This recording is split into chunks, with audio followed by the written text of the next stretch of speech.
Hey everybody, and welcome back to Wellness Wednesdays. Today I've got Margaret, that's my guest. She happens to be my mother as well, which is quite convenient. um, so she's got some interesting stories to tell, which is why I've asked her to be a guest, and we are going to be going through notes.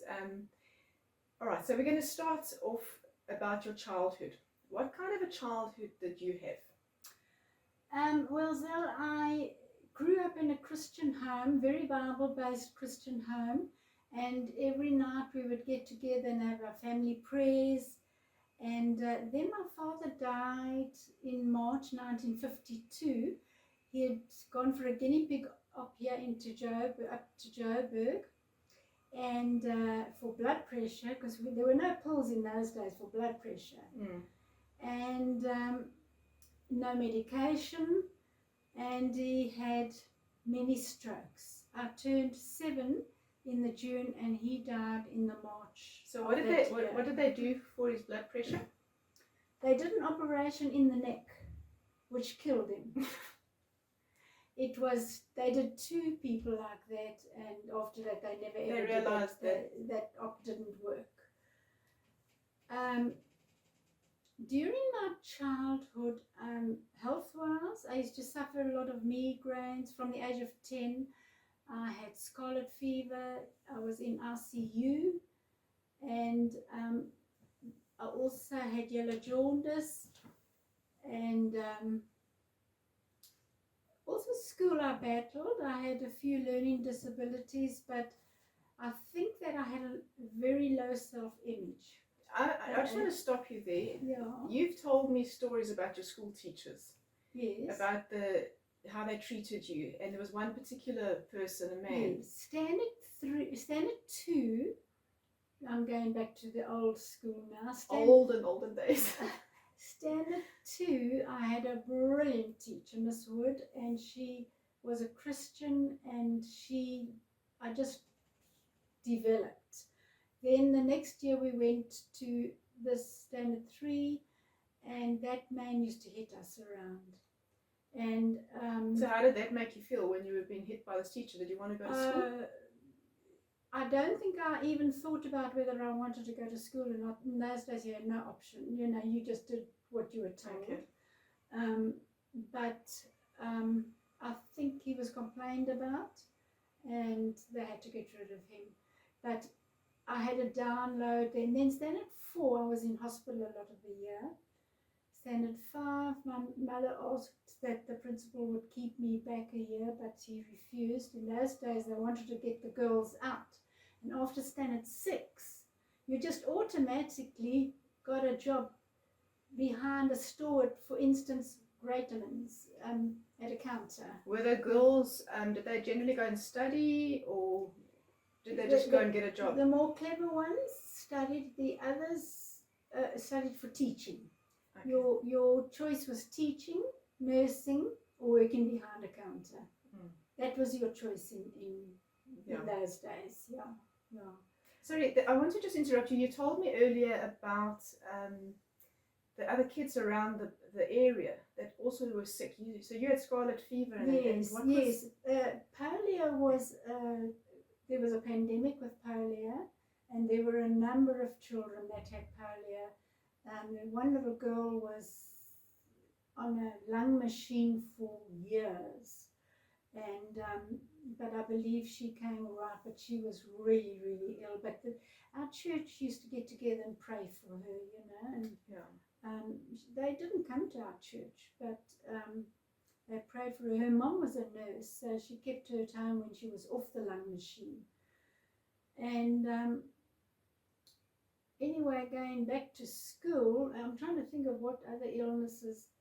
I don't think really. I think yellow jaundice was a big thing, chicken pox, the normal mumps. We all had mumps, and the doctor made us chew chewing gum to keep the jaws going. And they've got immunizations for a lot of those illnesses. Nowadays you have immunizations, but in those days you just got the illnesses, and but then I'm doing well.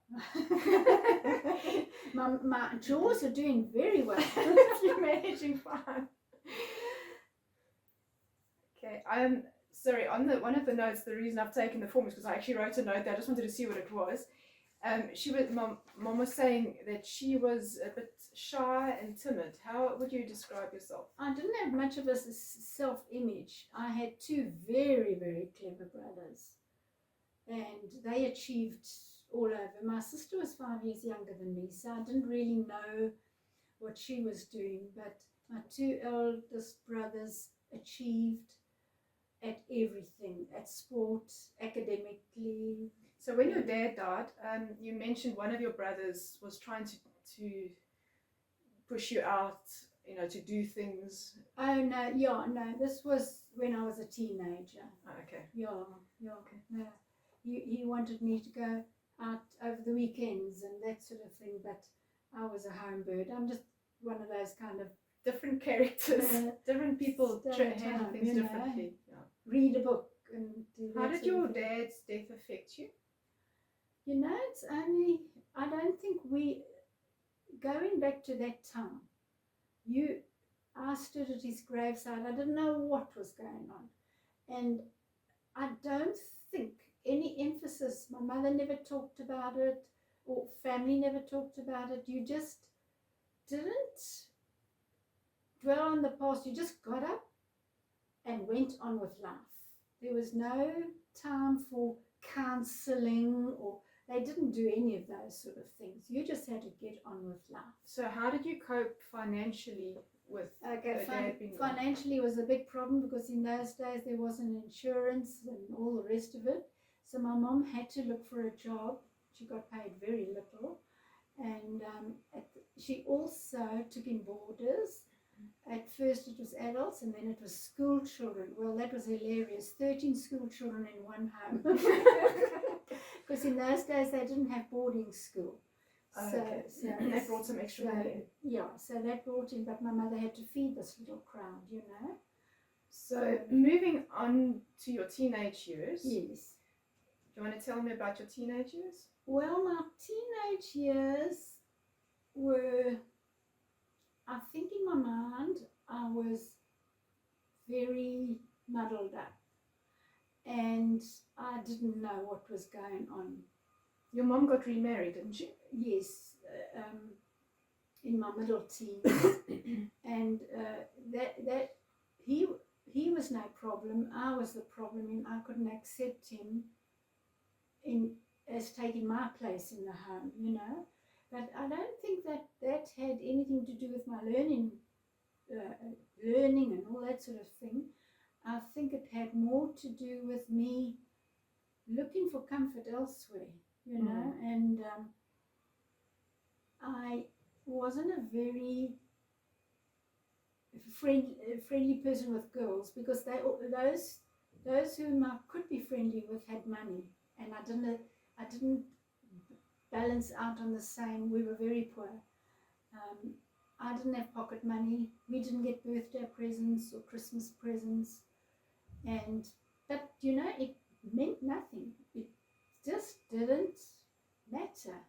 Tell me about your church life, because you said that was quite a comfort for you. When I was small, a younger person, at the age of 15 we moved to another church, but before 15 we had an excellent Sunday school and a brilliant, what they called a Happy Hours program. And through that I learned more about the Bible and more about the Lord. Then from there, we went over to the main church in town, and a very, very big youth group. And so I made one or two girlfriends, but generally speaking, they were like me. They were sort of not outgoing extroverts, so I was able to cope with them.